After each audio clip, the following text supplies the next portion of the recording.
ನೋಡಿ ಇಲ್ಲಿ ಬಂದು ನೋಡ್ರಿ ಗೈಸ್ ಯಾರು ಇಟ್ಟಿದ್ದಾರಂತ ನೋಡಿದ್ರಾ?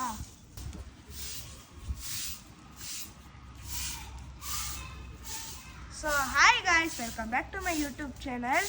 ಇವತ್ತು ನಾನು ಸ್ಕೂಲಿಂದ ಹೋಗಿ ಬರೋ ಅಷ್ಟೊತ್ತಿಗೆ ಇಲ್ಲಿ ನೋಡಿ, ಇಲ್ಲಿ ನನ್ನ ಮನೆ ಮುಂದೆ ಕಸ ತೆಲ್ತಿದ್ದಾರೆ ಆಂಟಿ. ಆಮೇಲೆ ಅಲ್ಲಿ ನೋಡಿ ನನ್ನ ಗಾರ್ಡನು, ಕ್ರಿಕೆಟ್ ಆಡೋಕ್ಕೂ ಸ್ಪೇಸ್ ಇಲ್ಲ ಗಾಯ್ಸ್. ಯಾವ ರೇಂಜ್ ಗೇಟು ಎಲ್ಲ ಬಿಸಾಕಿದ್ದಾರೆ ನೋಡಿ. ನೋಡಿ ಇಲ್ಲಿ ಬಂದು ನೋಡ್ರಿ ಗೈಸ್ ಯಾವ ರೇಂಜ್ ಇಟ್ಟಿದ್ದಾರಂತ ನೋಡಿದ್ರಾ? ಏನಕ್ಕಂದ್ರೆ ಬನ್ನಿ ನನ್ನ ಜೊತೆ. ನನ್ನ ಕನಕಗೋರಿಗೆ ಶೆಡ್ ಮಾಡಿಸ್ತಿದ್ದೀರಿ ಗಾಯ್ಸ್. ಕನಕಗೋರಿಗೆ ಶೆಡ್ ಹಾಕ್ಸೋಕ್ಕೆ ಆಲ್ರೆಡಿ ಒಂದು ಕಂಬ ಇಕ್ಕಿ, ಆಮೇಲೆ ನೋಡಿ ನೆಕ್ಸ್ಟ್ ನೋಡಿ ಇಲ್ಲೊಂದು, ಅಲ್ಲೊಂದು, ಅಲ್ಲೊಂದು, ಇಲ್ಲೊಂದು. ಆಮೇಲೆ ಇನ್ನು ಮಿಕ್ಕಿದ ಪ್ರಾಸೆಸ್ ಎಲ್ಲ ನಾಳೆ ನಡೆಯುತ್ತೆ. ಅಲ್ಲಿ ತನಕ ವೇಟ್ ಮಾಡಿ.